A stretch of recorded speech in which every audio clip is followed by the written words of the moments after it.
El principio de culpabilidad, la categoría dogmática de la culpabilidad, el principio gracias al cual no puede haber responsabilidad objetiva, la garantía que permite a todos los que vayan a ser víctimas del poder punitivo estatal que se garantice la verificación no solo de lo que hicieron, sino de lo que sabían ellos que hacían. Es decir, la garantía por la cual el delito como dato externo debe coincidir con el delito como dato interno. Este video lo grabamos cuando acabamos de llegar a 20.000 suscriptores en este canal y es motivo de gran alegría entonces recibirlo, celebrarlo con este tema que intentaremos tratar de manera muy puntual sin sacrificar el rigor que espero nos esté caracterizando. Bienvenidos a Soy Defensor. Esta es la parte precisamente en la que les recomiendo que se suscriban a este canal. Ya somos 20.000 suscriptores. Esto nos permite que el video le llegue a más personas e ir creando una comunidad en la cual vayamos mejorando el contenido de los videos. Inclusive algunos de sus comentarios nos han dado para que empecemos a tener en la mira ciertos videos que habrá que bajar y hacer uno nuevo sobre ese mismo contenido o complementar lo que allí dijimos. No existe límite a sus comentarios, todos son muy valiosamente recibidos y espero que podamos ir intercambiando opiniones sobre todos estos temas. El recomendado del libro de hoy, como se ha vuelto costumbre, es este libro, que es El Garantismo Carrariano, escrito por el maestro Nodier Agudelo Betancourt y que está dedicado al Colegio de Abogados Penalistas de Colombia. El maestro Nodier hace una recapitulación del pensamiento carrariano en sede del garantismo. Nos logra explicar cómo Carrara, a diferencia de Beccaria, no se dio en temas tan trascendentales como la pena de muerte, a diferencia de Carrara, ni tampoco en la tortura, como en alguna ocasión lo había hecho Voltaire. Es decir, el arquetipo del abogado garantista sería Francesco Carrara. Además, es bastante importante porque muchos no saben que además de haber escrito su obra del programa de Derecho Criminal, los opúsculos del Derecho Penal, y que sus referencias doctrinarias sean todavía hoy tenidas en cuenta y sus posiciones sean bastante importantes para la escuela que consideramos escuela liberal o modelo clásico del delito, la verdad es que Carrara era además un abogado litigante que sufrió proceso a proceso las vicisitudes que narraba en su libro. Entonces, con el maestro Carrara nos identificamos en eso, no en la profundidad de los argumentos, de los elementos, de los pronunciamientos, pero sí en que hemos vivido en carne propia las vicisitudes que intentamos comentar. El maestro Carrara en toda su obra y nosotros a través de estos videos que esperamos estén llegando a la comunidad académica y sobre todo a los estudiantes que son nuestro público objetivo. Hoy hablaremos de la culpabilidad. Sin embargo, hablar de la culpabilidad implica intentar desambiguar su concepto, porque resulta que hemos decidido que hay un principio de culpabilidad, una categoría dogmática de culpabilidad y que hay una forma subjetiva de intervención delictiva llamada culpa. Entonces solemos confundir la una con la otra, subir y bajar y darle a una el sentido de la otra y a veces nos solemos enredar. Quiero explicarlo en orden. Primero es el principio de culpabilidad. Gracias al principio de culpabilidad surge una categoría dogmática que por ausencia de creatividad decidimos llamar la categoría dogmática de la culpabilidad, pero que para evitar estas confusiones yo preferiría que la llamáramos, aquí entre nos, en este juego privado del lenguaje, reprochabilidad. Y lo otro es una modalidad subjetiva de la conducta llamada culpa, que para no enredarnos podemos llamarla imprudencia.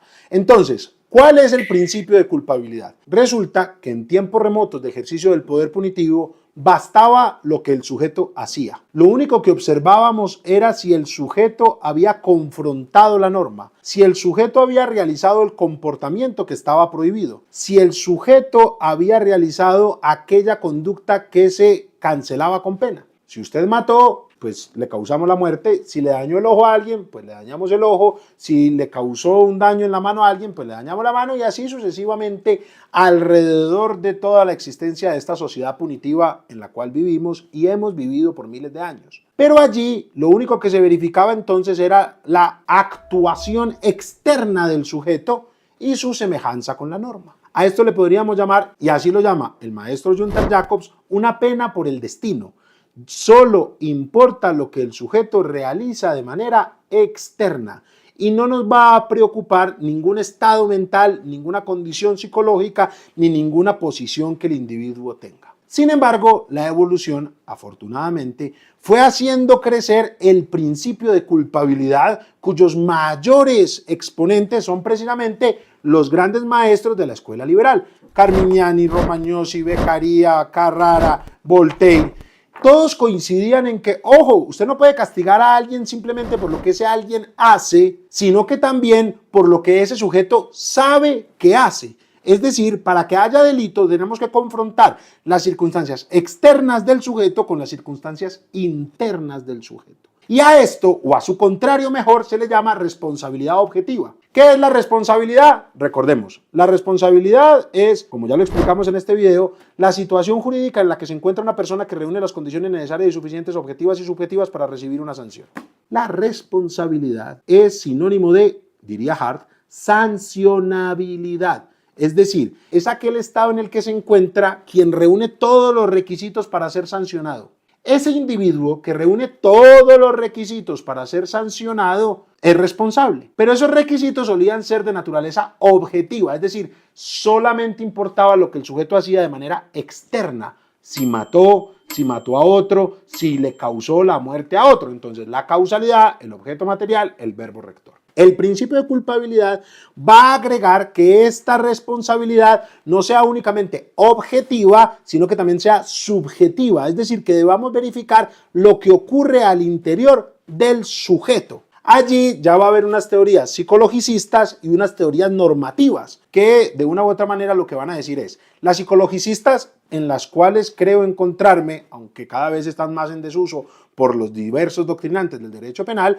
van a considerar que lo subjetivo es un estado mental de conciencia de lo que el sujeto sabe y de lo que el sujeto quiere, que se puede expresar de dos maneras, con un saber y querer directo llamado dolo o con un saber lo que se hace, ignorar el resultado o saber lo que se hace, saber el resultado, pero no quererlo, lo que llamamos una imprudencia consciente. Esas distinciones entre el dolo y la culpa, o dolo e imprudencia, entre dolo directo y dolo eventual, entre culpa consciente y culpa inconsciente, serán objeto de unos videos especiales que haremos más adelante, en unas 3 o 4 semanas.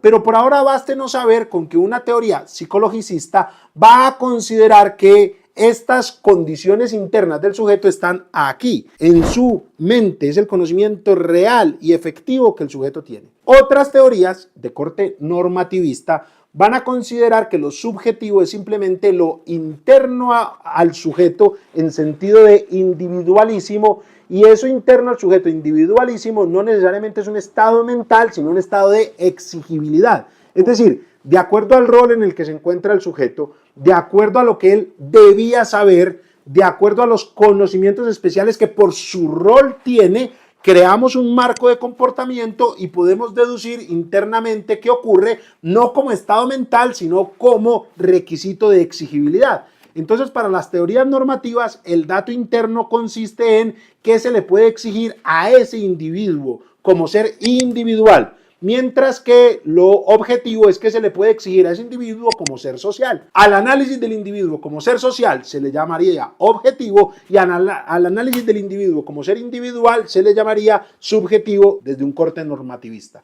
Lo cierto es que de una y otra bebemos, porque nuestro Código Penal, en este caso el Código Penal colombiano, pero así como la mayoría de códigos penales de Latinoamérica, siguen reconociendo que, por ejemplo, el dolo y la culpa son estados mentales, y con ello se da un corte psicologicista, en el que ya lo que va a hacer que variemos es si vamos a considerar que lo más importante es lo cognitivo o lo volitivo, y ahí vamos a ver unas teorías del conocimiento y otras teorías de la voluntad, que las hablaremos en su debido momento. Bástenos con saber que la bandera del principio de culpabilidad consiste en que para poder castigar penalmente a un sujeto debemos verificar lo que el sujeto hizo externamente y lo que el sujeto hizo internamente, de acuerdo a la vertiente o teoría que queramos asumir para analizar lo subjetivo. El principio de culpabilidad entonces se encuentra consagrado en los códigos penales, por ejemplo en el de Colombia, cuando se elimina todo rastro de responsabilidad objetiva. Es decir, cuando la ley dice no habrá lugar a la responsabilidad objetiva, está incluyendo el principio de culpabilidad, está reconociendo que nos interesa la realidad subjetiva del sujeto. Gracias al principio de culpabilidad tenemos, por ejemplo, los errores. El error de tipo y el error de prohibición son consecuencia del principio de culpabilidad. De cada uno de estos ya hicimos un video. De este video para el error de tipo y este video para el error de prohibición. Gracias al principio de culpabilidad es que analizamos al sujeto en su individualidad de cara al delito. Y el delito no solo como un hecho social, que sí lo es, sino también como un hecho individual. Gracias a todo esto, cuando se empieza a organizar la sistemática penal, cuando empezamos a hablar de dogmática penal, que aquí hicimos también un video sobre dogmática penal, y empezamos a articular esto en categorías, tipicidad, antijuridicidad, se requería algo, la culpabilidad. ¿Y cómo hacemos para concretarla e insistir sobre ella? Creando la categoría de la culpabilidad. Entonces, la categoría dogmática de la culpabilidad es la concreción del principio de culpabilidad. Profesor, pero entonces son lo mismo, principio de culpabilidad y categoría dogmática de la culpabilidad. No, gracias al principio de culpabilidad existe la categoría dogmática, pero el principio de culpabilidad es más amplio, porque por ejemplo el principio de culpabilidad también se manifiesta en el tipo penal. Cuando se presenta, por ejemplo, el dolo en el tipo, la culpa en el tipo, cuando valoramos los errores de tipo, allí hay principio de culpabilidad en la tipicidad. Pero sí tenemos que ser francos, la principal concreción del principio de culpabilidad en la dogmática es la categoría dogmática de la culpabilidad. ¿Esta categoría dogmática en qué consiste? Hagamos un recuento. Cuando se crea, todo lo subjetivo estaba allá. Aquí también tenemos un video en el que analizamos la escuela causalista y la escuela finalista, por si quieren verlo con un mayor detalle, y de esos temas también volveremos a hablar. Pero lo que quiero que recordemos es que en el modelo, lo que llamaban modelo clásico y neoclásico, que aquí llamamos causalismo, profesor, hay un causalismo neocantista, hay un causalismo ontologicista, sí, hay muchas cosas, pero concentrémonos.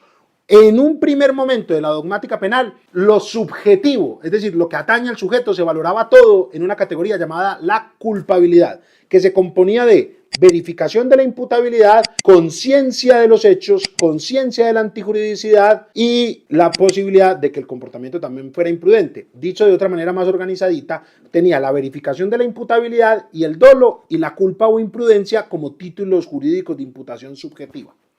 Sin embargo, gracias al maestro Hans Belsen, que logró identificar que resultaba más garantista o más adecuado desde el punto de vista lógico y deontológico llevar el dolo o valorar mejor el dolo y la culpa en la tipicidad, el principio de culpabilidad se dinamitó y empezó a aparecer en varias partes, tanto en la tipicidad como hemos dicho, como en la categoría de la culpabilidad. ¿Cómo es la categoría culpabilidad desde el finalismo hasta hoy? ¿Cómo es la categoría de la culpabilidad desde el finalismo hasta hoy? Tiene verificación de la imputabilidad, conciencia de la antijuridicidad y exigibilidad de otra conducta. Profesor, ¿pero la verificación de imputabilidad es un presupuesto de la culpabilidad? Sí. En algunos modelos, como el colombiano, la verificación de imputabilidad no es requisito de culpabilidad, sino presupuesto de culpabilidad. Porque nosotros consideramos que hay una conducta punible para los imputables y otra conducta punible para los inimputables. Solo que la conducta punible de los inimputables no tiene culpabilidad, sino conducta típica antijurídica y la verificación de que no concurran causales de ausencia de responsabilidad. Esto se va volviendo un poquito enredado, pero concretémoslo. Hoy en día, a lo que llamamos categoría dogmática de la culpabilidad. Profesor, ¿y qué es una categoría dogmática? Una categoría dogmática es un conjunto de requisitos para que haya delito. Y tenemos tres categorías dogmáticas: tipicidad, antijuridicidad, culpabilidad. Este tercer cofre de requisitos, al que llamamos culpabilidad, tiene los siguientes requisitos y es: para que haya conducta punible, tiene que verificarse que el sujeto conoce la antijuridicidad, que el sujeto es imputable. Profesor, ¿y los inimputables? Después hablaremos de ello, no nos vamos a enredar acá, tendremos un episodio aparte para ello, en el que además citaremos los avances del profesor Modier Agudelo en los libros de inimputabilidad que ya recomendamos en un video anterior. Y el tercer requisito es la exigibilidad de otra conducta. Esto hace que varias causales de ausencia de responsabilidad se configuren aquí, como el miedo insuperable, como el estado de necesidad exculpante, como el error de prohibición y otras tantos que iremos viendo en su debido momento. Pero esa categoría dogmática de la culpabilidad, para que no nos enredemos, ténganla como sinónimo de reprochabilidad. En la conducta típica y antijurídica verificamos que el comportamiento es contrario a los derechos de la sociedad y de los terceros y el ordenamiento jurídico. Es decir, verificamos que la conducta es mala y a esa conducta mala le llamamos injusto. A esa conducta dañosa llamada injusto, para poderla castigar en virtud del principio de culpabilidad, tenemos que verificar los datos internos de exigibilidad de la conducta. Y a esos datos internos de exigibilidad de la conducta le llamamos culpabilidad. Que recuerden, para que no nos enredemos, llamémosla reprochabilidad. Es decir, en esta categoría vamos a verificar si eso que llamamos malo, si ese injusto penal, es o no reprochable al sujeto. Quiere decir esto que el principio de culpabilidad es el reconocimiento de que el dato externo tiene que coincidir con el interno, mientras que la categoría dogmática de la culpabilidad es el conjunto de requisitos del tercer adjetivo del delito en el cual verificamos la reprochabilidad de la conducta por tener conciencia de la antijuridicidad, por haber verificado su imputabilidad y porque le es exigible otra conducta. Profesor, ¿y la culpa? De la culpa hablaremos en otro episodio. La única semejanza que tiene es que se llaman parecido. Tengámosla ahora como sinónimo de imprudencia y ya nos ocuparemos de ella.